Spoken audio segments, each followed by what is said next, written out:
We are delighted to be supported by The Kit Company and FAI Sports Apparel. Find out more at thekitcompany.com and at thefai.ie. Welcome to episode 5. We are very lucky to get this man on the podcast. It's Dundalk FC stalwart, Brian Gartland. I'd like to welcome Dundalk FC player Brian Gartland on to the podcast. Welcome, Brian. Thanks a million for coming on for the chat with us, and hopefully we'll have a bit of crack over the next hour or so. Yeah, thanks for the invitation. Like I said, nice to relax, sort of see where it goes. So, looking forward to it. Yeah. No, so look, we'll get straight into it. Obviously, you're a very well-known League of Ireland footballer. Obviously, the success that you've had with Dundalk over the last 7 or 8 years, you're probably best known for. But we're going to take it back a wee bit before that, before we get to some of the Dundalk FC stuff in those glory years, if you like. So, I suppose growing up, Brian, in your house, growing up in Dublin, what was your sporting childhood like? Was it, like I said, everyone knows you as the soccer player, but was it all soccer? Did you play a bit of Gaelic, or what was your sporting childhood like? It was really varied. Like, yeah, most people know me as football or soccer now, but back then a lot of people knew me different ways, sort of thing. I went to a school called Ballyroan Boys School, and I lived in Knockline. It was a few minutes away, and Jerry O'Brien was my principal there from second class, but he was a teacher before that, and he used to run a thing called breakfast basketball. So school started at 9. You could arrive in at 8 o'clock. Anybody in the school. There was a small school for a Dublin school. There might be 1.5, 2 classes per age group or whatever, max. It's this small little hall, and basketball would go on for 50 minutes before school. Didn't charge, didn't do anything. He was a basketball coach, loved basketball. He just fanatic about it, and wanted to give every child an opportunity, and to play and that sort of thing. So from first class to sixth class, I would have went into school at 8 o'clock every single day and played basketball for 45 minutes, 50 minutes before going into the class. You'd get one game. Everyone would get one game, so it'd be first class, second class. You'd make a game out of whoever's there, and the rest you'd practice and shoot around while the other games are going on. So that was my introduction to basketball. My brother had gone to that school before me, so I obviously played around basketball before, with him out the back and stuff like that. Mm-hmm. So basketball was massive for me. Football, soccer, obviously, I played 2 or 3 years. Under 8s, I think, was the first age. So I think I was 5 or 6 when I went up and started playing. I had to play with that same age for a few years. And Ballybowden St. Enda's was my GAA club. So as soon as whatever age that started, I was playing Gaelic and hurling there as well. So Ballyroan, it's funny, like for the path I went with football and soccer, never in school from junior infants all the way to 6th year did I play soccer. The schools I went to never played it. So that was always my one gripe, that because I loved it. Now we play it maybe sometimes for PE or whatever, but Ballyroan was incredible. The teachers were just sport enthusiastic. It's like as soon as it was a nice day, you're out to the field. Played in 5 or 6 finals in Croke Park in primary school, between the football and the hurling. So Michael Dara was in my class, Michael Dara Macaulay, and just everyone seemed to be, I was going to say naturally good, but it's not naturally good. It's just that we were exposed to so much sports the whole time. And it's fantastic to hear, Carl, because I was just thinking there, before you said Michael Dara, I was going, geez, I wonder, is there a link there, because he's Ballybowden and he's mad at basketball as well. But it turns out he's both in the same class. Yeah, myself and Mick would have grown up together from junior infants to 6th class and hung around outside school and that, into the early teens sort of thing. He went to Blackrock College then for secondary school. But we still would have hung around for a year or two outside school there and be playing basketball in each other's houses and you know, there was a group of friends that we were all together growing up, sort of thing. So Mick was a phenomenal basketball player, point guard and ball handling, and you see that when he played guard. Like, I think there's one moment in an All-Ireland final I remember watching, and there's a shift of a hand when the ball looks like it's about to go to play and do the turnover, and he just, you know, it's something only somebody, I suppose, that has the skills, I think, from something like basketball, and that was as good as him that would pull off that in an All-Ireland final. But yeah, so with that, like, when I say, like, we were in all the finals, one teacher came in one year and played Olympic handball for a couple of years, and me and Mick actually were the two that were brought up. We were too young by a year, but we were brought up to play with them because obviously we were good at basketball, and I transferred over, and we ended up winning the Olympic handball in Dublin just because sort of everyone was unbelievable at basketball. So Mr. MacDonald, he's a Rovers fan actually, brought us out playing cricket.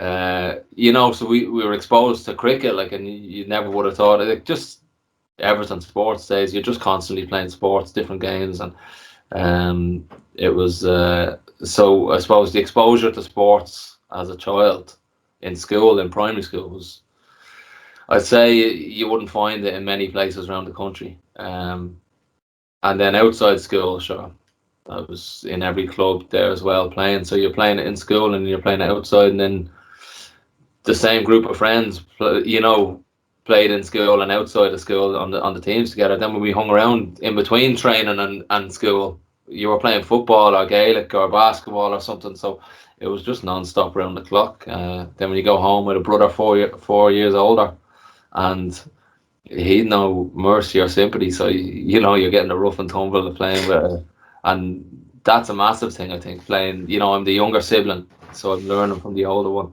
and you're taking the knocks, and you have to either cut it or you can't play, like. So yeah.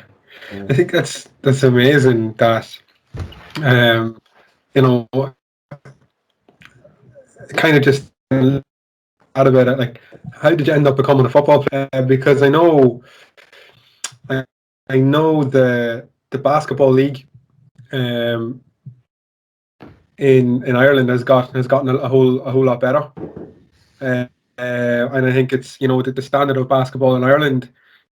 Would I be right in saying that, Brian, that it's got a whole lot better over the last maybe 10 years or so, from where it used to be? So, you know, you would have had, you know, an opportunity to go in and play basketball at, you know, the highest level you could play in Ireland.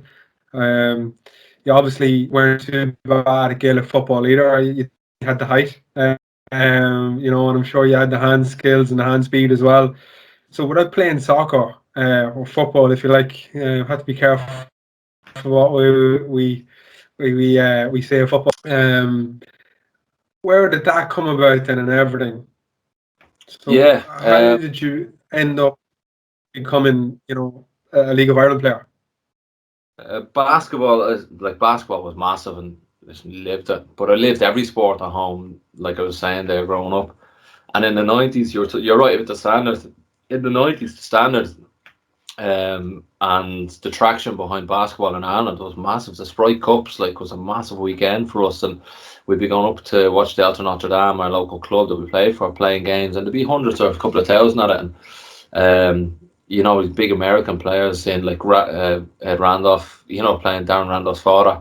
It was incredible. And it sort of took a dip, I suppose, in the 2000s. And the same with the Gaelic. Loved it. Played with, I suppose, the Dublin development panel. But there was always just this love for football and just this obsession for football. And no matter what, it probably hampered me in the other sports, because I know, you know, they knew it always came first. So when you get to that 13, 14 age and they start getting more serious about it, they knew where my, you know, decision lay if there was clashes and different things like that. Who did you follow, Brian, back in the 90s? What soccer team? Liverpool was me. Good stuff. Just had to check. Roy Keane, though, was the ultimate. Roy Keane was just the hero. But Liverpool were my team. more heartache and tears over in the 90s, but it was just always football. I don't know what it was. It just took a hold of me since I was literally tiny. Like, I think my mother says when I was 2 or something, I started kicking the ball, or 1 whenever I started, being able to nearly walk and stuff like that. My brother was into it as well, and just consumed us, sort of thing. That's all we did. And was everybody in your family Liverpool? No, my father was Man United. Oh, the worst kind. Jeez, you must have been tortured in the 90s. So, and you know what? He wasn't a massive Man United fan. He'd lived in Manchester before they returned home and that. But I think he just was just to piss us off, like. Yeah. Just to piss us, for the crack. My grandfather was the same. He was Man United, but he'd only be Man United when they were winning.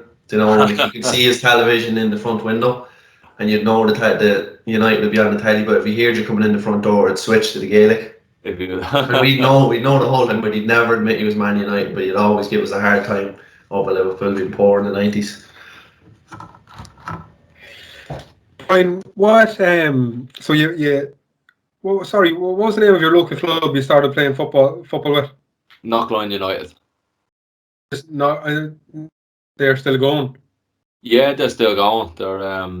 They're the club's growing and doing well, sort of thing. The area's expanding, so they've thousands, in the area, sort of thing. So yeah. So start playing grassroots with Gatland United, and what happened there? Obviously, was there involvement with DDSL? Was there? Yeah, we're always in a decent league. Like Ian Ryan, I suppose, they played with Drogheda and UCD and Shelburne. Ian was on the same team, and then the age thing changed from August to January. I think Mark Leach as well. He would have been. I played with. He was a year ahead of me. Paul Malone played with Rovers. Leachy played with Shells, Drogheda, different things. It would have been all around my age group, and yeah, got to under 11. You go into the 11 side, and we were in the Premier. And then the age group changed and everything sort of, you lose your team and you gather a couple of others and that. But it wasn't the same team, and I ended up leaving to go to Leicester Celtic, who were in the Premier as well. Played a year there, and ironically I was up front for the start of the season, and then I was all flair, all flicks and tricks and everything, and made my way to back at centre half, and then I suppose the big thing in my head always was I left Leicester Celtic after that season. I think we got to the All-Ireland semi-final and second or third in the league or something like that. And it was a great team, and I was flying, doing well. And a coach I used to have, he was the brother-in-law of the manager in Knockline. I think he might have been over Ireland under 14s. He took over in Verona in Blanchardstown, and as over the whole academy and that, I think it was. And he was taking my age group team with his nephew, and he rang me and asked me to go. And listen, I idolised this fella. His football knowledge and everything he taught me, was ridiculous in terms of just reading of the game and as a defender. And so I left probably one of the best teams in the country to go over there, and they were in the same league, but it turned out the old manager took half the players with them. So I ended up in a poor team, and we got relegated that year and ended up playing major football for the next few years, which probably didn't help. But it coincided with a little bit of a tough time, as a teenager. My parents were separating, and I lost a lot of friends. Just lifestyle thing, a lot of people going to drink at that age, and all I wanted to do was play football, sort of thing. What age, Brian, would you have mixed sports? You were mentioning Gaelic and basketball there. Would you have mixed sports up into a certain age, or did you drop any of the sports young, or what way? I wanted to keep them all as long as I could. It was up until about 15, I think it was, and the Gaelic, basketball, we just won the All-Ireland with the school, and I was captain, and I probably, maybe there's a bit of a petulant side of me that I didn't get picked for the Irish team then, and I just captained the team to win the All-Ireland and wasn't sort of considered. But as I grew older, I probably looked at it that they knew where my priority lay, So they brought in, you know, maybe somebody else that, you know, the sole focus was going to be basketball and committal to the training and all that, which, you know, as I'm older, I understand. But as a young lad, you're just pissed off. You're just saying, listen, I've showed I'm, you know, one of the best. I should be in the squad and that. But so that was the end of me in basketball.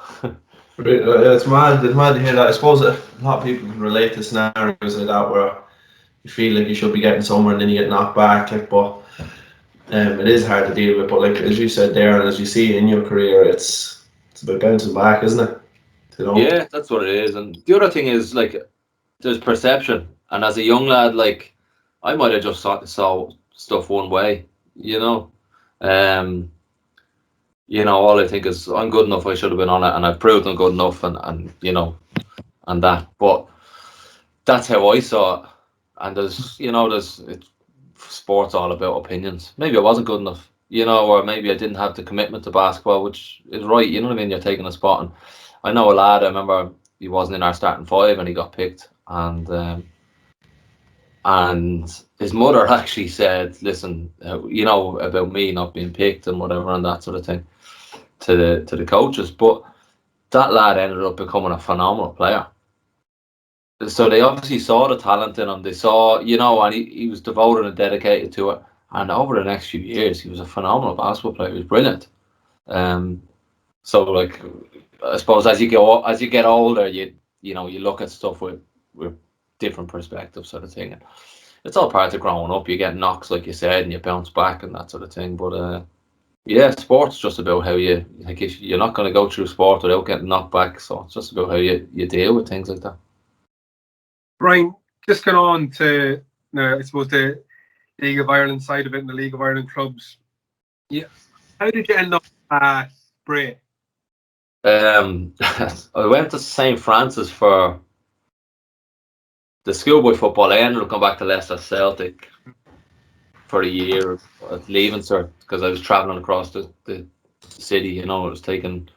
I'd leave school at 4, get picked up at 4:30. The M50 was being redone, so going to Blanchardstown for 6 o'clock. You'd be leaving at 4:30, and then I'd be getting home at 10 at night. You know, and that was my evenings. And then we're going into leaving cert, and I was like, right, I'll go back to. I'll, you know, how would you say it? I'll swallow my pride and go back to Leicester Celtic here. You know, even though I probably would have loved it years ago, but you sort of like come back with your tail between your legs. And I was playing with the team, signing for them, and then they disbanded a week before the season started in the Premier. So I just signed for the team in the Major League. They had a team in the Major and played there, and I enjoyed it, you know, for the year and loved it.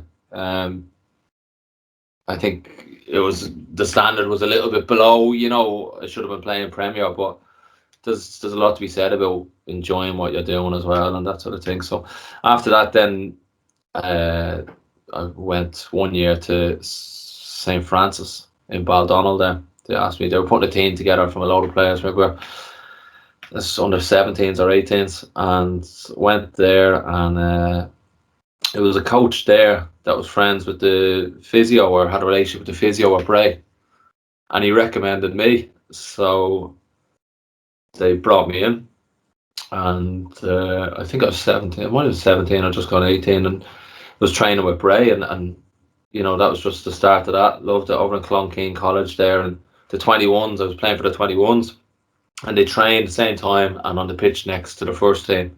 Pat Devlin was the manager there, and Will Clark, who's now actually been what's the academy developer of the FAI, or academy director, sorry, of the FAI. He was announced last week. He was one of my coaches, so he came in as one of my coaches with John Finnegan and that sort of thing. So yeah, that was the start of that with Bray, and it was I was going to be there for another couple of years or something. So, do you remember the first time, like, you got a check where you got your few bob in an envelope for being a footballer? Like, what did you think? Like, I'd be honest.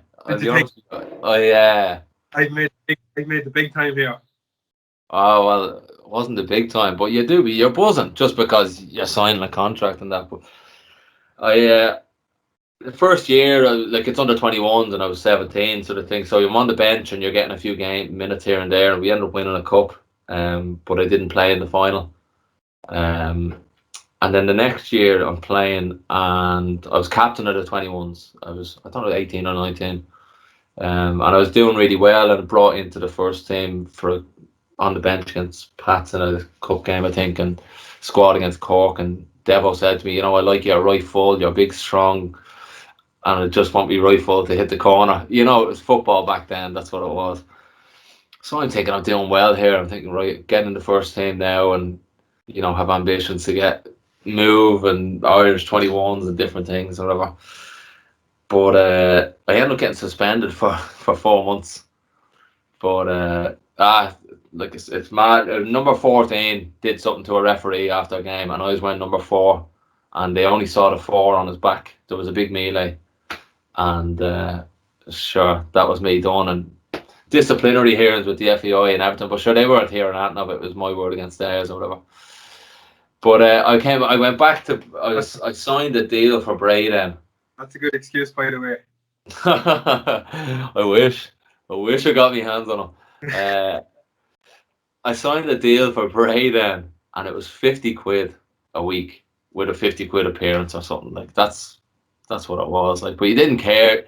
It was more the intent and the signal that, right, you're going to be part of the first team squad. You know, I wasn't. Obviously, money was great, and you wanted to get on the ladder that way. I was in college and in UCD and doing a little bit of basketball coaching as well, but it was the intent that they want me to be part. They have plans, and you know, that was the big thing for me. So when I went back for pre-season, the manager had changed, and Eddie Gormley was manager, and he brought in a few lads from, say, Bowes under 21s and that as well. And I went in, and there was no squad number for me. And I thought to myself straight away, like, what's the point? You know what I mean?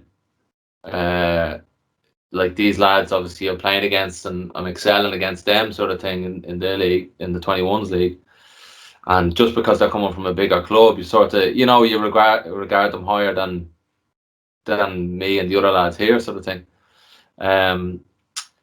So I ended up going to Shells. I wanted to go on loan and they said no, and Shells were looking for players. So I met Dermot Keeley, and that was signing a deal. And I remember he goes, "What are you on?" You know, I met him in the pub at lunchtime across from the school he's working in. And he goes, "What are you on? What are you on?" You know, and there's me thinking, right, be quick, 120 or 150 a week, right? And like, so obviously it was 50, and I'm there saying, "Oh, fucking lovely, I'm gonna get more here." Shit myself, because you know what Dermot's like, you know, like he's an imposing guy, and I'm there going, yeah, and then I'm sitting there saying, "Shit, what's he gonna say back to me?" You know, like here or whatever, and he goes, "Yeah, all right, that's grand," and does that, and there's me going, "Bollocks, should have said 250." You know. I hope actually you're gonna have to censor this though. I just didn't realise the curse and the whole thing. But and that was funny now looking back at it. That's a sign of every contract. If you come away from it and they said yeah, you're like, oh, should have said more. Should have said more. You know, but and there's always that, but you need to have that thing that you always want more, and there's always a drive to get more sort of thing. But yeah, so that was the first contracts I signed. Yeah, but even just going back, Brian, to that whole, you know, what you said about coming in for pre-season and that there's no squad number for you, you know, whether the kit's all hanging out and or a list on the wall, whatever it was. Like, I could only imagine, like, you know, you must have wanted to curl up and into a corner and just, you know, disappear. Oh, that's exactly it. Like, I still have the image. I know where it was, you know, and I know the dressing room, the picture, and I could see the things. And I just thought to myself, you know, I just thought, you know, it was a different manager in then or whatever, and I just thought, that's, you know, this is where he has me, sort of thing. So. Yeah, look, and I just think that's something as well that we might come back to later on. Very, very, very interesting. Dermot, I'd say the first time you met Dermot was interesting as well. So I think you played that year with Shells. Shells were obviously I'm not too sure what the year it was, but they were probably only after maybe being relegated, and they kind of were under pressure about going bust. Yeah, they just had that sort of period, so that's how Bray let me go there. A lot of clubs sort of loaned them players. Obviously, they'd already loaned, so Bray just had to say it was a loan, but they sort of let me go and sign there. And it was a young team. So that probably didn't suit Dermot. It's like you've young, different generation coming in from this. Like, and I wouldn't have talked the best about my time at Shells in terms of playing under Dermot, and not the type of manager, but it's just that it's a generational thing. But at the same time, it stood to me a lot playing under his sort of old school way, dealing with just dealing with that environment, and that's it's tough. Yeah, no, nice. And you moved into, I think you might have only spent a year maybe at Chelsea, did you? Yeah, I played the first half of the season, and then he got a load of his own players in, that would have been in clubs with him, and then so I didn't play much the second half of the season. So I was on the lookout then, and I met Mick Cook in the Red Cow Hotel. The same thing. It wasn't a big contract or anything, probably around the same money, and it was we had played them in Talca Park a few weeks before, and they had a lot of young players, and they were just sort of allowed play, not that it was unbelievable football or thing, but the lads were allowed play, and I just liked them. And I remember a couple of players I liked, and they were good footballers. And when I met Mick, then I loved Mick. Still do. He's just someone that you want to play for, and just a gentleman, a great person. Just straight away, I was like, yeah. They trained in Dublin, not too far from me either. And I just wanted to get games and experience.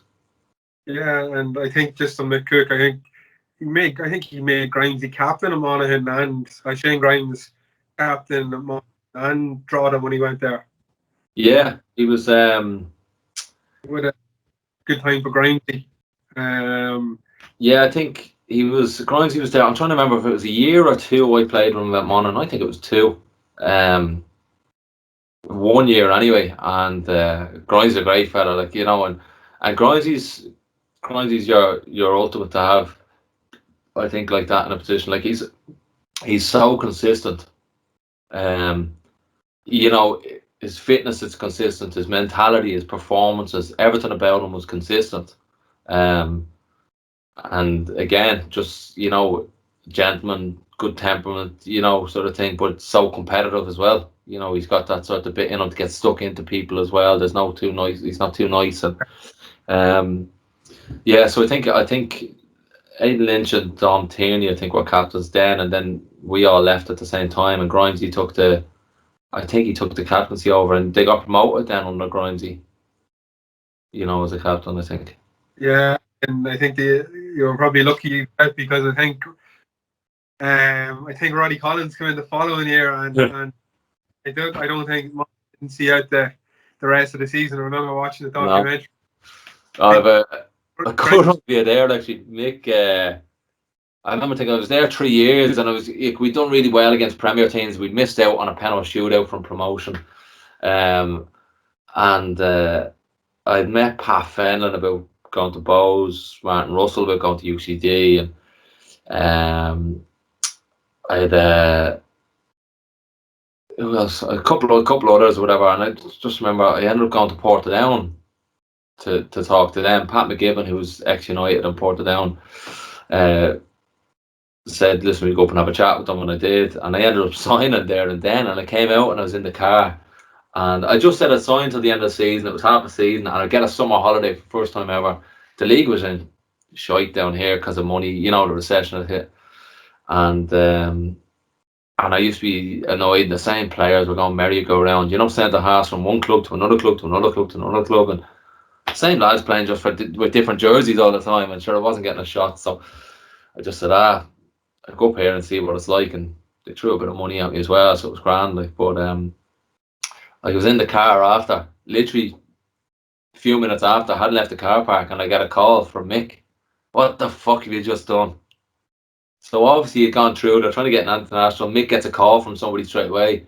You know this fella's after? And he's rang me. And now it's a mistake I made. I went up on my own. And I'm sitting there on my own, and you're younger, and there's people on top of you, and there's pressure. And it's a thing I've never said before: never make a decision there and then, never agree to anything. You learn your lessons, like you said. You take knocks and you learn from it, sort of thing. But you might have had a meeting saying you should have asked for more. well, no, I was happy enough in that meeting, actually, if I'm honest. Yeah, and I think Portdown at the time were a big enough club in the Irish League. Yeah, they're a big club, like, but they were third from bottom, and I hadn't even looked at the table, if I'm honest with you. I didn't even know where they were in the league. I just said, like, Tippy had just signed from here as well, from Dundalk, and Gary Breen, and I just said, I just need a break away from that, and I go here for a few months, and then I'll see you in the summer. But the ironic thing was, I'd say about a month later, just before the league's about to start, though, I see in the news Mick Cook's left Monaghan United and gone to Drogheda. I think was he ringing me up. I would have been stuck with him gone. Yeah, I think Mick might have seen it coming. He seen what was coming down the pipeline, maybe a month. Down the line, yeah. Listen, Mick was brilliant to Monaghan. You know, on a tiny budget, he built that squad over a few years, and you know we grew and grew and grew, and we achieved well. Like, it was actually a very hard place to go and play for away teams. Like, was it? A little tight pitch and the ultras. The what? And the ultras. And the Mondogs. Oh yeah, the famous Mondogs. We made it difficult for everyone there at the time, but Mick put such a good group together. Great group of lads, and it was a great few years playing. It was, you know, brilliant crack of close friends from there. Like Paul Whelan be some, you know, best mate of mine still from there. Darren Meenan was there that played with me at Dundalk as well. And there's plenty more that you talk to, sort of thing. So it's a really enjoyable time in my life. And again, it's like learning your trade, like Anton. You need to go get experience and do the work. We'll skip on to the most happiest time in your football career, I'm sure. Most successful, definitely. I think I was actually at your first ever appearance for Dundalk. I log off here, Carl, will I? I think Crouchy's a drawing man. So you signed in the summer of 2013. That was one, yeah. I think I was at a game. You played a friendly. I think your first game for Dundalk was against Warren Point in a friendly. Yeah, it would have been. I wasn't even thinking about that. I was thinking about I came on against Bowes a few days later. I was at that game. Funny enough, it was a friendly in Oriel, and I was sitting over at far side, and I don't know who it could have been. I could have been up there to watch Steve McDonald. Stevie. Yeah, Stevie was playing. I was just chatting to him about it today actually. I was telling him you were coming on, so I actually said to him I think I was at his first ever game, and I remember being up at that game watching it, and I was just thinking about it the other day, and so I was obviously right. It was your first ever game, but look, everything after that is you know, like they said, it's just been fantastic.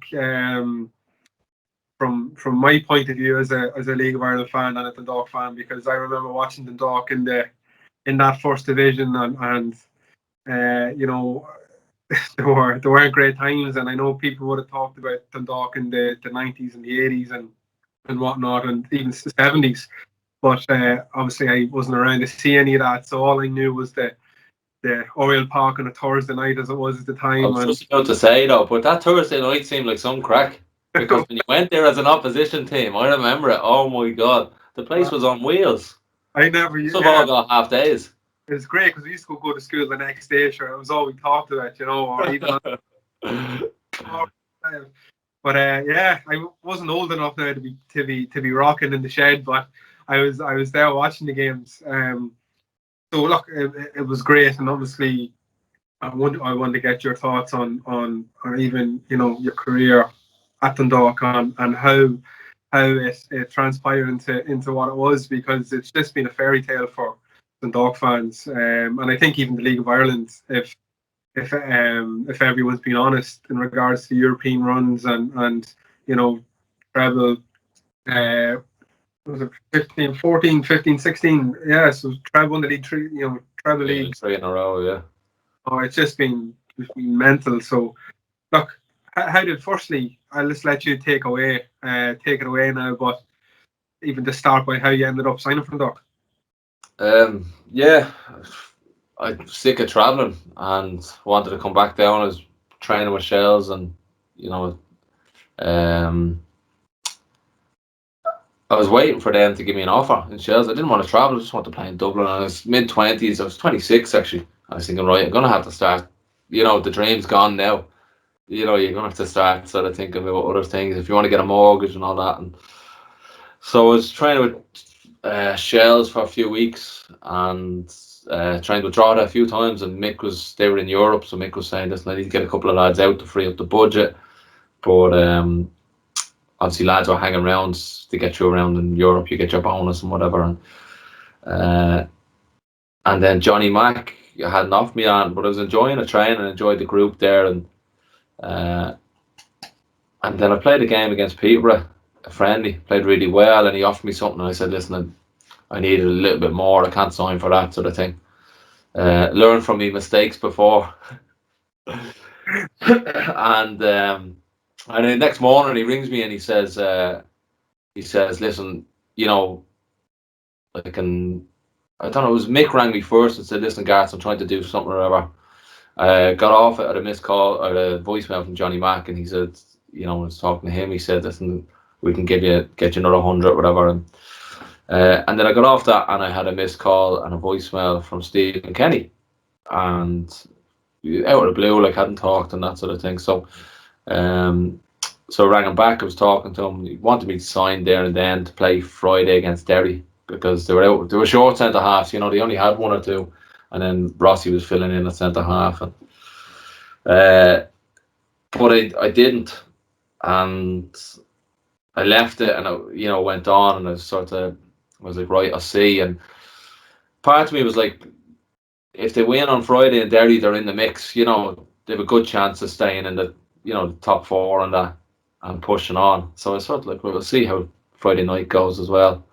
But it was also part of not rushing into a decision, like I said before, and that was in the back of my mind. So I was staying back. So I ended up signing on the Monday, and when I went into train then after signing, don't I see Simon Kelly's in there training, and there I think to myself, like, because I was thinking, they don't have centre half, so you've a good chance of playing as well.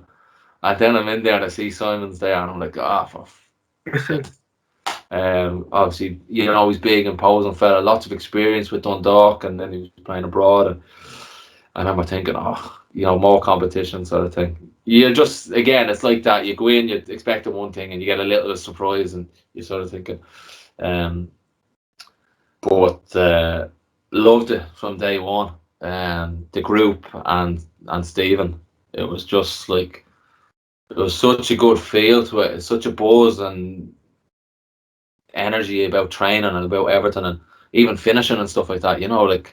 Doing finishing drills, and Stephen Kenny's there celebrating the goals, going yes, when you're doing it, and I'm involved brought in to do the finishing, and that's what helped me. I scored a heap of goals for the next few years, and I think the people of Dundalk made a fortune back in. I know, yeah. Don't worry. A lot of them bought me a pint, or I even got a couple of vouchers sent through the door off people and that. But there was such a hunger and desire in the group, and it kept growing and growing and growing. And great character. There was deadly crack. Like Keith Ward, he's just hilarious. He's brilliant for the dressing room, and Curtis Byrne, Shields, he's wit, and then like every one of them had their own sort of humour or wit, and they're just it was just so easy to settle. So just obviously, Brian, that it's hard to play in any team in regards to even recruitment and what kind of culture he's trying to instill in the group, because I think when Stephen came in 2012, like Dundalk were very, very close to being relegated. You know, they not even relegated, very close to going out of existence. And then the club was bought by two local businessmen, the lads down at Fast Fix. And you know the famous song that drove the Donegal around. yeah, they got Stephen Kenny, went and got Stephen Kenny, and obviously Stephen was after coming back from he was let go from Rovers, and you know Rovers were only after being in the European group stages. Michael O'Neill just went to the Northern Irish national job. You know, and the caliber of player that they had was top class League of Ireland footballers, and so he's coming from that quality, and you know, obviously he wasn't successful for one reason or another. Why do you think then, you know, in the Dundalk from 2013 to 2018 or whatever it was, that, you know, how did he build that squad and build that culture, and how important was he to it?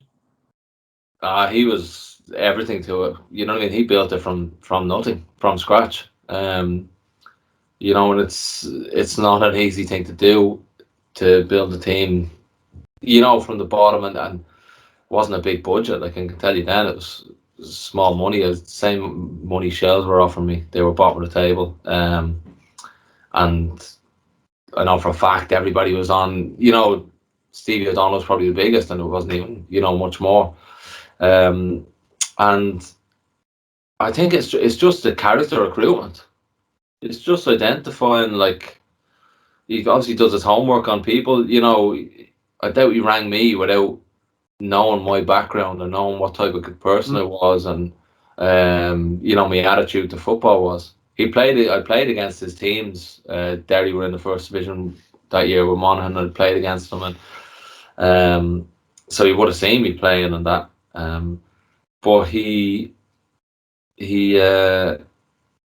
I suppose, I don't know exactly yet, but he had traits that he wanted in people. Obviously his eye for a player, you know, something that other people mightn't. But after all that, it's not just about getting that type of personality, characters and that, and just throwing them in. It's about just managing the environment they're in. And that's the biggest thing. Because you can take people with the best characters, best personalities and that going, but if you put it into an environment that's not conducive to progress or to develop yourself or to express yourself, or creative player, you know, to go out and try something new and be attacking and have the shackles off them, you know, be let loose, you're not going to get that response from players. You're not going to get that sort of performances. So that's the other element, that again, it's so much easier said than done to create an environment like that, I think. Maybe you might have an opinion on, like, you know, you were there for a lot of it, watching in, sort of thing. So yeah, but I suppose you don't get to see, you know, even some of the insights you're giving me here, that a lot of Dundalk fans that might listen to the podcast, or even League of Ireland fans that might listen, won't necessarily, you know, we probably wouldn't know any of those insights, because we're not behind the scenes. But from watching, it just looked as if, you know, football that, you know, Dundalk played for, you know, and still do play, in fairness, and try to play since then, has stemmed from Stephen Kenny. But you're like, I remember going to watch, you know, where years ago, you know, yeah, you love watching Dundalk, but it was great if you got a win, and if not, sure, look, we had a bit of crack up in Oriel. But when you were going to watch them then, you know, from 2013 on, you're watching players like Richie Towell, you're watching Darrell Horgan, you know, Pat Hoban, you know, score goals, and Dave McMillan, Jamie McGrath. You know, you could keep going on and on and on. Like, these fair players and guys who you know, made League of Ireland football look, you know, very, very, very good. And again, there's loads of players there that I could have mentioned and didn't. But I think that obviously was the type of football that Stephen Kenny wanted to bring to Dundalk. And the more you think about it, yeah, look, those guys were probably handpicked. Those guys, their traits were probably, you know, the specific traits that Stephen. Yeah, but at the same time, make no bones about it, if his budget was bigger, there's probably guys that he would have been trying to sign ahead of a lot of us. Yeah. So, you know, you have to pick within the realms of reality. So, and that's, you know, I'm sure there's plenty of centre halves he would have liked to have before he signed me. You know, proven in the thing and proven league winners and stuff like that. But his budget was this. That's what he could afford, and he made do with that. So that's where the sort of exceptional part of it comes in. Is that there's not this unlimited budget where you can sign anyone and everyone and put them together. It's a small budget and a select few players about. And again, it's his persuasive personality that also got people there. Like if you talk to lads about the first time or the time they met him, to talk to him to see whether they sign or not, and then all of a sudden you come away, it's like a team talk. Like I remember team talks, and I'd be like, "Where's he going with this one? The story or whatever, right?" And 2 minutes later, you're 10 foot tall, and the hair's, you know, and you're, and as I got older, like think about stuff more, I'd be like, "How do you have to do that? Or what do you have to?" And that's what he did. Like it's a psychological thing, and but and that's what he was so good at. But you know, like you said, yeah, fair enough. I definitely at the beginning, anyway, that the budget was quite small in the first few years for sure. Probably even until 2016, the budget was small. But yes, signing a Pat Hoban, you know, from Merview, you're signing, you know, yourself from Portadown, John Bentley was already at the club. Shieldsy was already at the club. Andy Boyle, Shelburne and UCD. Yeah. They're not, they weren't standout names around. But what he done was, you know, seen something that was in these guys, but made them 100 times better footballers than what they were before they came to the club. And I think people forget that as well. That, you know, those footballers that we just spoke about didn't come from your Rovers, didn't come from, you know, on loan from a Premier League or a Championship club. They came from probably, you know, mid-table Division 1 clubs at the time in the League of Ireland, and he definitely made them better. But Crouch, is there many, just Brian was chatting about there in regards to managers and team talks and making you feel 10 foot tall? Like you two lads play at the elite level of your sport. Like, has that ever happened to you, Crouch, or do you understand what Brian's talking about there in regards to a team talk making you? They can't make you feel much taller, but making you, you know, want to go out and rip someone's head off as such. I wouldn't be the type of lad that would want to go out and rip someone's head off, so it doesn't matter what a certain person said to me. I'd never feel like that. But just listening to the way Brian was talking there about the environment that Stephen created, we'll say, where it was really enjoyable and fun to be there. If you can get a player to feel like that they love every second of going there, the crack they have, and they're enjoying what they're doing, they don't even think about it. It's not training, it's they're going down to play football with their mates, and it's a great feeling to have. And then on top of that, if you have a man, we'll say, if Stephen Kenny's out, that he's able to, I don't want to say manipulate, like I go back to, I said it to Colin Nally a couple of weeks ago, and I was speaking about him this week. What he was really good at for me was convinced me that I was probably better than I was. Do you know what I mean? When I went out to play, be it half time or before a game, like little snippets, he'd convinced me that I was possibly the best full forward in Louth, or how am I not in the Louth team, or I was the best goalkeeper, and I believed every word of it. You know, and my best times as an outfielder would have been playing with him, because, as I said, he convinced me of how wonderful I am. And I suppose looking even at the likes of Klopp at the minute, like taking, we'll say, Andy Robertson from a lesser club to Liverpool, where he's, that's what I was going to ask you, Brian, was Stephen Kenny the same? Did he make players better from, we'll say, working with them one-on-one on the training pitch, little snippets of knowledge, don't stand here, play the ball there, or was it a case of shackles off and allowing these lads to play and develop at their own rate, you know, and enjoy what they're doing? Yeah, I think it was a mix, and I think it depends on your position, right? So Stephen loves attacking football, as you know from watching it, and even his interviews and that. So like there was never over coaching, and I remember that, and even at the defence, like, you know, you make mistakes or a goal goes in, right?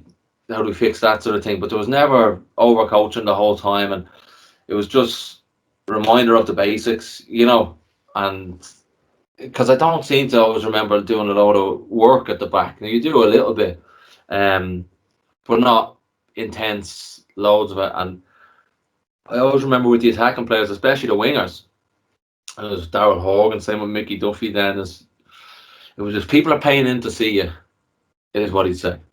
And it's true. They're the players you pay in to watch, and it's attacking.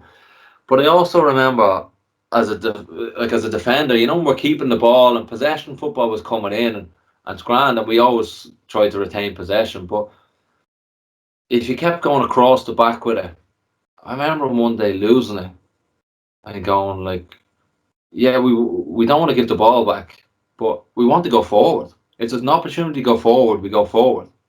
So you don't force things, you don't push things. If it's not on, it's not on. But when the opportunity rises up, don't take the easy way back and just go back to the other centre half and out the other side or whatever. Because we want to go forward and with pace. And it always struck in me, and it might be little moments like that was striking you, and it would stay there, and it would be in my head, right, keeping possession. And it's right, because I don't watch half as much football now, because I find it boring. People are afraid to take risks, afraid to do stuff, afraid to attack, and it's possession based in your own half. Then and then then you lose it. With the other half, you lose it. They have possession based in their own half. The reason you love basketball, they're up and down. The reason you love Gaelic, up and down, loads of scores. Or even attempts on goal. Football mightn't have been pretty years ago in the 90s, but the games were end to end. So there's an element of that. It was nearly a combination of the technical side of keeping the ball, but right, we want pace and we want attacking in it, and that's what I understood. And it's only, I suppose, looking back on it, and that that's what I understood that came from it. I talked about the environment there, and we talk about Liverpool, and Liverpool's the perfect thing. Like, it's not necessarily about making a player great. There's a player in anybody that's got the ability, right? There's a player in them. Right? You don't know what their limits are, so why not give them an environment, and try, I suppose, psychologically encourage them, like good managers do, and that to progress and go as far as they can and develop themselves as far as they can. But you give them that environment. Don't set a ceiling. So always make, if they're performing here, right, that's the ceiling. If they're performing here, that's the ceiling. Never, it's just has to be out of reach. But if you've got that sort of player that's striving for perfection and for to be the best and to be the top, if you tell them, listen, yeah, you're there, that's it. That's what they're settling for.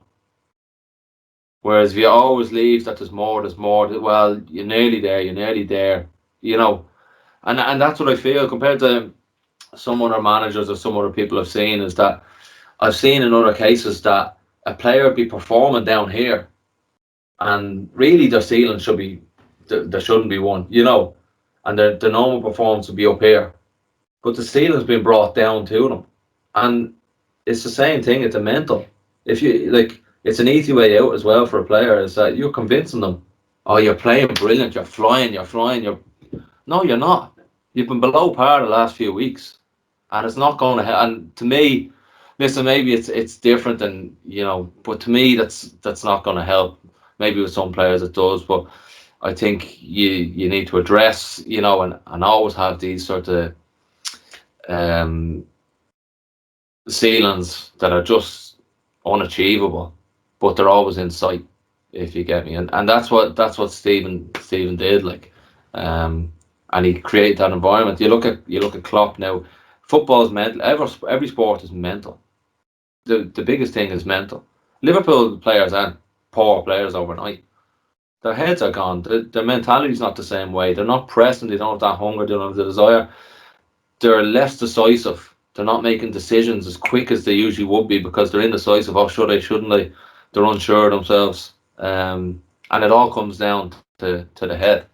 And, well, that's my opinion to it there, There's that slight bit of hesitation, Brian, as well, when you're saying there. It's like if a player, like this is like milliseconds you're talking about. In that millisecond where you have to make a decision, we'll say, for instance, to pass forward or take the easy option and come back and pass easy. Like, if you have any doubt or fear, I know myself from kicking balls out in Gaelic, if there is any doubt in my head, I can be sure that the kick out isn't going to end well. There just can't be. There can't. And Stephen Kenny's probably very good at that, is he's not allowing the fear to get into your head. He's them little snippets of information he's giving you. Pass forward. Come on, I'm looking for you to pass forward. That in that split second, it's in your head that you don't have to second guess it. It's what you've been told for weeks and months on end.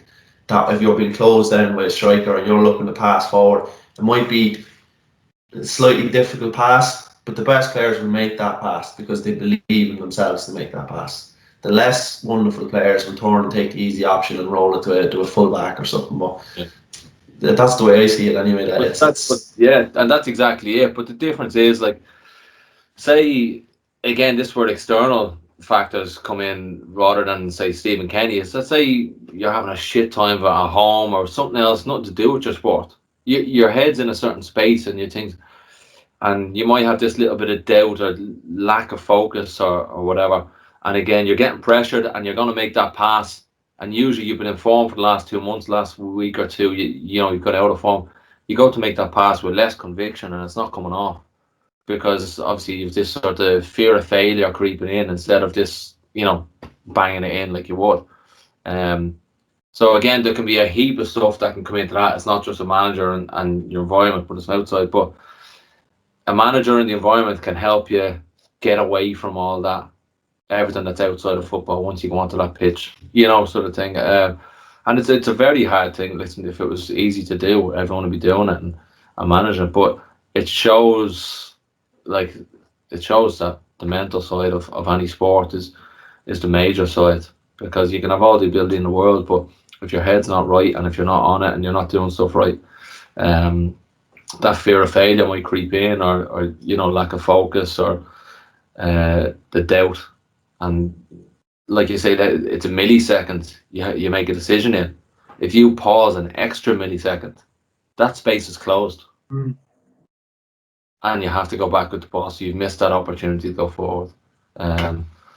So it's interesting. Like, you can go on forever about it. I'd probably waffle on forever when I go into deep about things like that in football, sort of thing. Like, you love it. And listen, again, nobody's right or wrong, sort of thing. It's opinions, like sport. But to me, like, Liverpool shows you, and Everton shows you, it's mentality is the main driver behind things. No, brilliant, exactly, brilliant insight there, Brian. You're out to be very good with your time, so I won't keep you too much longer. I know you're only in from training, so I won't keep you too much longer. So Brian, wait, hang on, are they playing Drogheda now in the next game? Yeah, keep them on, don't let them recover. Keep talking to them. I'm not. I'm injured at the moment, so I'm not playing tomorrow. I actually have to bring a load of gear back up to Oriel Park for the physio to bring, or the kit man or physio to bring down. I'm getting on the train tomorrow with the bike, and I'm cycling from Skerries up to Drogheda to the game via hills. Danny Miller, our physio's into his bikes and that sort of thing. So he's bringing me on. He do triathlons and everything. He's a maniac. So I think Danny was also allowed a couple of years. Yeah, he was. So that's part of my workout tomorrow. Cycle, I don't know, over the hills, 30k or something, and then do a run, and then I'll see how I'm feeling. I might cycle home after the game from Drogheda, or I might throw it on the bus. On the bus, Brian, on the bus. So just to wrap up, I suppose just about Dundalk. And I just want to say, talk about the Europa League group stages years. Okay, so obviously 2016 and last year, but just that environment that Stephen Kenny wanted to set. Okay, once he got the players he wanted in, once he got the mentality right of the group, and I mentioned this before in a previous podcast where, nowadays managers, whether it be Gaelic football managers, soccer managers, basketball, whatever sport it is, but coaches and managers nowadays want everything player driven. And once you tasted that wee bit of success in 2014, missed out on the title in Stephen's first year by a few points. Could have won it. Went on 2014, massive game in Oriel Park, beat Cork last game of the year. Brighton scored in that game. And that was it. That was the start of everything. So did everyone's mentality change, and did the players then, right, I want another title, I want the FAI Cup, let's give Europe a run, and was the group stages something that obviously everyone wants to play in Europa League group stages, but really did the work ethic and the mentality of everyone change to get there? Yeah, like I said, it was always growing. It was always going up a level. It was nearly like that ceiling, yeah, without it saying, but it was nearly like that ceiling, right? We're going to one better, we're going to win the league. You're going to retain it. You're going to break this record for scoring goals, this record for cleaning sheets. When they were in sight, we'd have goals at the start of the season. Europe for the first couple of years, I suppose, was getting experience, and then we went away on the first year and Bet Hajduk split away. Yeah. Nothing's expected of us, and then we played Bate the next year. And they were Champions League regular then, and we narrowly went out to them. And then it's going right, another level, and it was, and then it was talked about in Europe, and we want to be a European team, and stuff like this. But at the same time, Europe was there, but Europe only came into play when Europe was upon us. Yeah. It was one game at a time, and that's what you do. It's one game at a time. You look further ahead, and your concentration is off. The stuff down the line, you'll be there, and you'll be at the stage you want to be by building all these little goals. And if you put every game as a little goal, you're slowly going up a step each time, and that was it, the work rate. Like, we went into Europe that year. We were, when I say part-time, we trained in the evenings. Yeah. You did your own gym sessions, and you trained in the evenings, and it's probably the fittest team we've ever had up there. And we look at every club and sport, and all this striving for success, and about being more professional and professional environment, and doing your gym sessions together and all this or whatever. Professional is how you live your life 24/7. It's not about, like, I don't switch off from football. I hardly ever do, and it does the missus head in, but I can't. I've got to think about, like, she wants this for dinner. No, I can't, or whatever. And then want to go for it the other day, go for a walk or whatever. But it was my down day in recovery, and I'd done a bit before. We'd see how the result, and I've stuff to do the next day. Right, I'll go for this walk, but it's just a small one round. I'm not going on that, on a big one, stuff like that. We're not going here, not going there. And we sleep at night. You have a young child, you bring that into play. Like, last year, when it came, when the child came, it was the end of the season. There was a month left, and I spent a lot of the time in the spare room.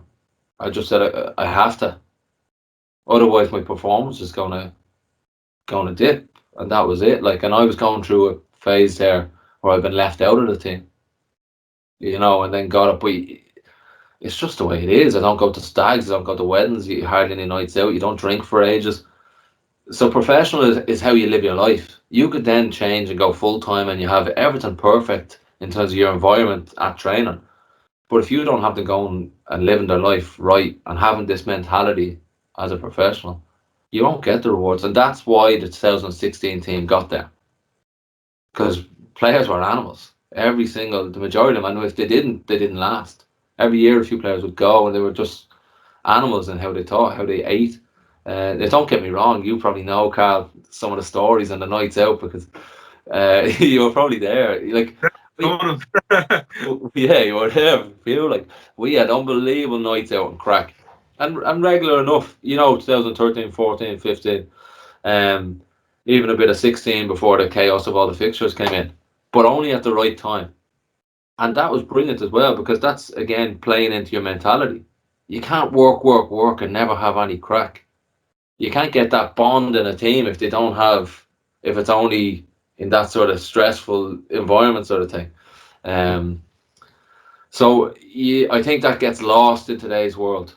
in terms of, you know, how it is. But that's where the 2016 team came from, and it's, you know, people think you have to be this, you have to be that. We were training the same as what every other part-time club is training now. But when I say we're training, Jesus, it was intense, like, and that wasn't nothing to do with what, well, Stephen demanded it, but it was the tempo of training, the tempo of players, the hunger, the fight, the battle. It was just, you know, it was there. And then, like I said, you did your gym sessions yourself, and lads were going and doing their hour and a half in the morning. Well, I'd do my hour and a half in the morning, rest for the day, and then go training. Well, when I say rest, actually, I'd go to work some of the days for the day and then go training. You know, you say lads are training by themselves, and before, you know, the gym and the YDC up there is now some facility, but before it was like that. But in guarantee, Stephen Kenny was going around the Felda and whatever other gyms it was, checking and making sure lads are there. Yeah, on recovery anyway, and that he'd be in there. Brian, it was interesting, Brian, to hear you say that. I went to see Roy Keane and Gary Neville and the off the ball there last year, 2 years ago, and someone asked him a question about the difference between the Liverpool team and a certain part of the 90s and the Man United team, and Keane's response was they done 95% of the stuff that the Man United team did, the same amount of quality in there, or Fowl or Redknapp, McManaman, but he said they just enjoyed themselves a little bit too much, where some of them United players were so focused on their lifestyle, how they lived, what they ate, how they trained. And Keane said sometimes he even trained too much. But he says that was the only difference between that Liverpool team and that Man United team. Yeah. Was that little bit more focus and professional lifestyle. And that was it. And you can look at that, and like I remember the Liverpool team. You saw, you know, the Spice Boys and even Neil Ruddock and stuff like that. Like, you know, every Christmas he was all of a sudden injured. You know, that was his priority sort of thing. But like, we had the crack there. We had nights out with the stories from it as well. Like it wasn't like angels and stuff. You know, you get into the usual young lads, a load of drink, it might be rows or different things. But with great crack. But like I said, it was at the right time. And my whole career like that, like I had a bit of a name for myself. I knew a lot of the bouncers on doors in Dublin, or lads that own pubs or clubs in Dublin, and everyone thought I must have been a bit of a pisshead, but it wasn't. I didn't drink. I went out like Paul Whelan that I talked about earlier, like, and Darren Main, and we'd be out twice a week the whole time. I never drank, like, a lot of the time. I'd drive in and drive out. Still have the crack. I loved it. Like, I'd go out without drinking, no bother. And when I did drink, it was the right time. You know, I might have a full week or 8 days between games, and I'm not in training for a day or for a couple of days. And I needed that because, again, like I said, mentally you need to live your life and let off steam. And I can imagine that's how the United team were. You know, they were driven and that sort of thing. And listen, they were young lads with the world at their feet. Like, you're telling me Beckham and that aren't going to have the crack and, you know, be going out, and I'm sure they were, but it was always at the right time. Yeah. You know, whereas the Liverpool team, I would say, it was, you know, it could have been every week, or it could have been, you know, and that's the difference, I suppose, is it's your lifestyle. And again, you can afford to do stuff like that if you're not going and pigging out on takeaway then the whole next day. You get your diet right, and it limits the effect it does to you, you know, in terms of physically, like, sort of thing. So for us, like, back then, that was like, you only had to look at the players on the pitch. Oh, so every other, I remember people of other teams saying it to me, "What are you lads taking?" Like, I like getting told we were on steroids and stuff like that. You know, lads just ate right, did their work. That was it. Yeah, it's all down to that culture. So, look, Brian, like I said, you've been very, very good at your time. I don't want to keep you too much longer, but just going down, remind everyone that was listening earlier that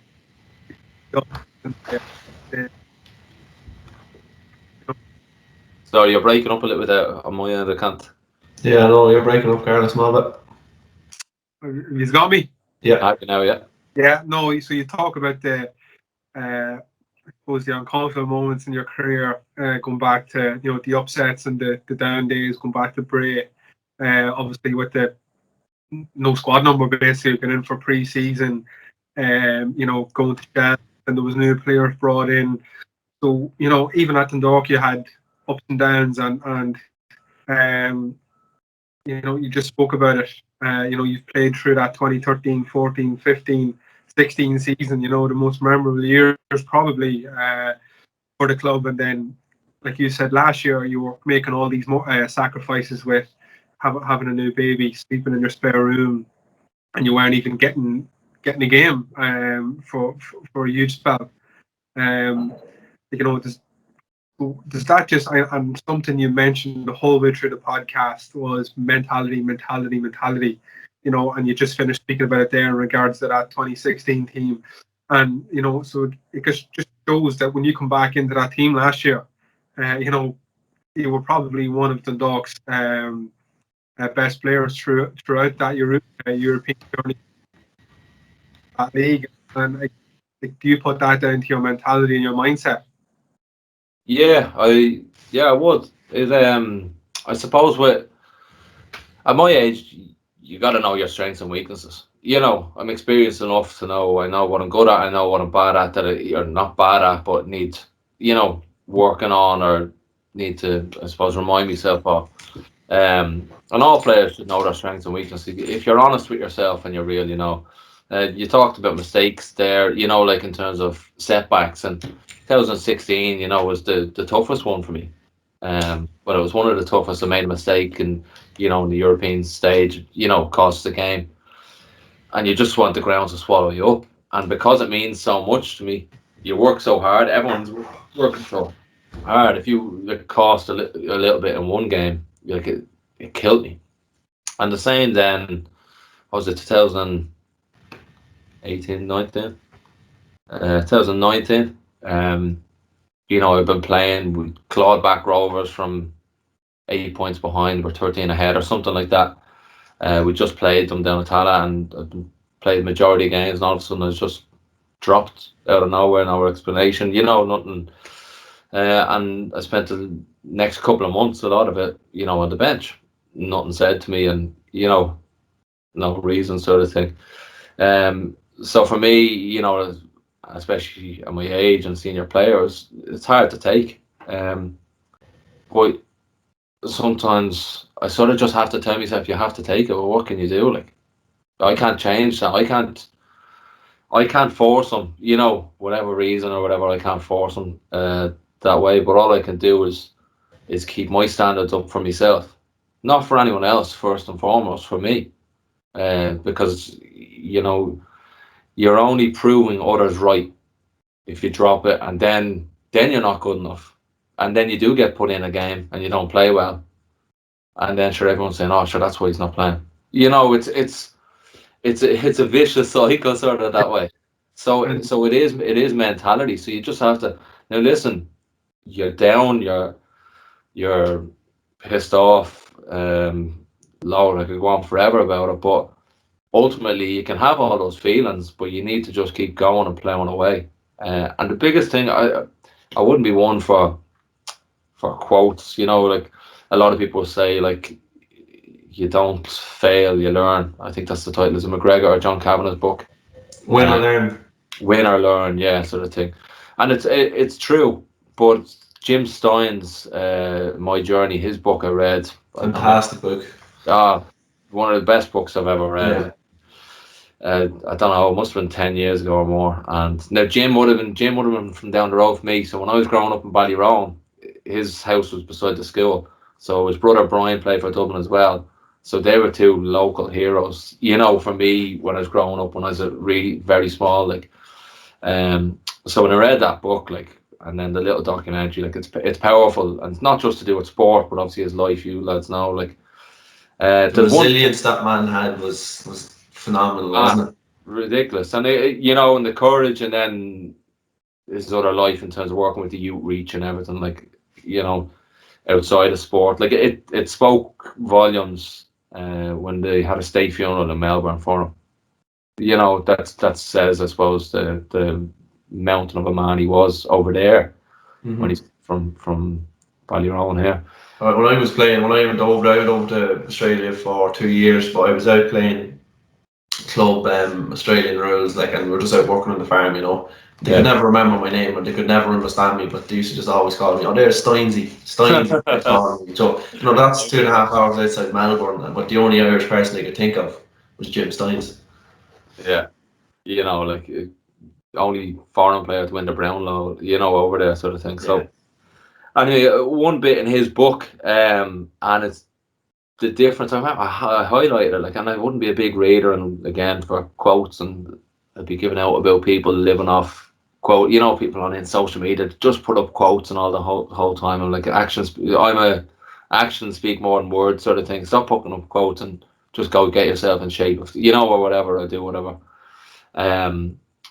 But it was the difference between good players and bad players is how they respond in times of adversity. And that's just the one thing that's always stuck with me. The one thing. And it's that, you know, good players are good, you know, you've got plenty. The ones that stand out are, you know, when the chips are down, or when, you know, you've been knocked back, or all these little setbacks, is the ones that persevere and still keep going. And it doesn't mean you have to be 9 out of 10 or 10 out of 10. But if you keep your level 7.5, 8 out of 10, you're consistently performing well and doing your job. That's it. And again, like, the same happened to me last year. You know, I was bombed out of it. Came back at the end of 2019. I finished off the season so strong. Yeah. Brilliant performances, and I forced my way into the FAI Cup final and ended up getting the man of the match for Dundalk sort of thing after this 2 or 3 months out. So I came back again last year, and I'm thinking, lovely, clean slate, go again. And I was just bombed. Nothing said to me, wasn't even considered. Everyone being rotated, wasn't in, and that sort of thing.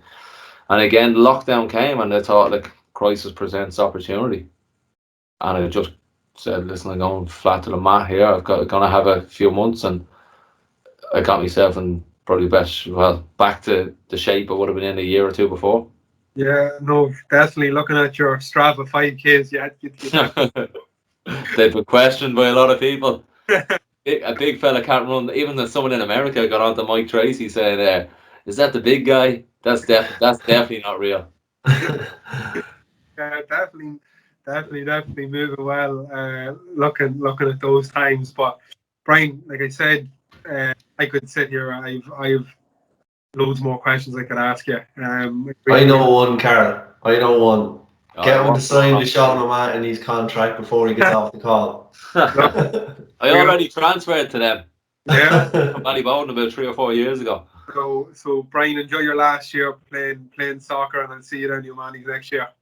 But yeah, no, like I said, thanks very much for coming on and having a chat with us. I was eager to get you on because, you know, I was excited to listen to some of the things you had to say, and your attitude and mindsets towards the game and sport in general. I'm sure any coach, manager, player from any sport that listens to this will definitely get something out of it. And again, I'd say you can't wait to get the recovery rooms open. The lockdown came and messed up the new business opportunity. Where it's based in Castleknock, is it, Brian? Yeah, Junction 6 there, right on the M50. A turn off for Castleknock branch just now. So it was unfortunate. I think we're open 4.5 months out of the 12 months. But like, again, I think I was stressing the first few weeks over it, pulling my hair out, what was left, and nearly in tears. But then you sort of just have to realise, listen, what can you do? You know, I can't change something that big. I can only do what I can do and keep ploughing away. Have it ready for when I'm able to open, and, you know, hopefully it'll work. It can always be worse. Listen, I look around, and unfortunately, you know, I know somebody that's, you know, there's a funeral on today that the wife was standing outside, and different things like that. So listen, you got to put things in perspective, and, you know, I've a healthy family, healthy myself, and we're in good form, good spirits. So things like that, you know, comes into perspective when you really think about it. Yeah, no, for sure. So Brian, before we go, and again, thanks a million. Really appreciate it. Best of luck with the recovery rooms when it opens up again. Hopefully, it's not too far away. And of course, best of luck for the season with Dundalk, and I'll be keeping a close eye out. Thanks a million. Lovely. Cheers, lads. Appreciate it. Brilliant, Brian. Thanks for coming on. What a fantastic conversation we've just had with Brian. Some fantastic insights into his career and some fantastic insights to how he deals with adversity and how he showed bounce back ability through his career. Hopefully some players, coaches and managers out there can take something from this. And of course everyone, don't forget to retweet, share on all our social media posts. Also, lastly, subscribe to our YouTube, our podcast and Apple Podcast and Spotify. See you next time.